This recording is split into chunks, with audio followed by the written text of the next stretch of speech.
You suddenly snap awake. It is 2 in the morning, pitch black, and your mind is inexplicably racing. We have been taught to judge our physical health by our ability to power down for 8 continuous hours. Modern medicine treats this middle-of-the-night wakefulness as a failure, yet this assumption ignores the reality of how our species lived for almost its entire existence. For over 300,000 years, every single one of your ancestors spent roughly half their lives in near-total darkness. Staring at the ceiling at 2 a.m. is actually a moment of your brain attempting to operate in the specific environment it was engineered for. In 2001, historian Roger E. Kirch published the results of a 16-year investigation into the forgotten habits of the pre-industrial world. He uncovered hundreds of references in diaries and medical texts to a universally practiced pattern of first sleep and second sleep. This biphasic schedule was the human standard. People slept 4 hours after sunset, woke for a deliberate gap, then returned to bed for 4 more hours until dawn.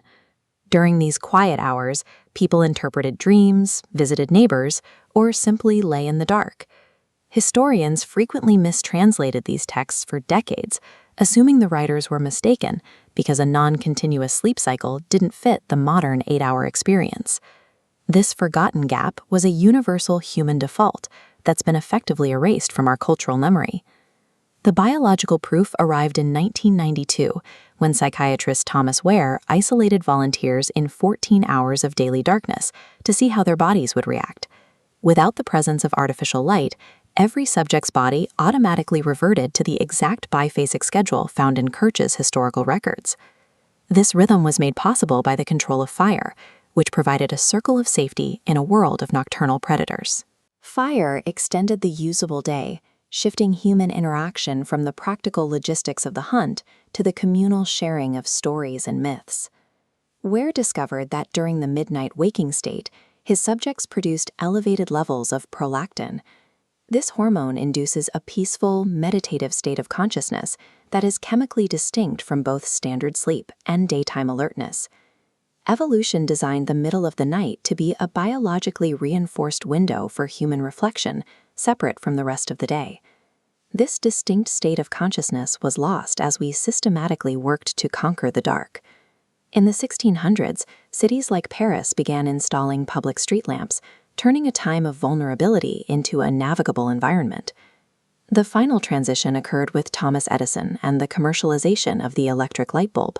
Modern bulbs and screens emit light that suppresses the body's production of melatonin, the hormone that regulates the sleep cycle.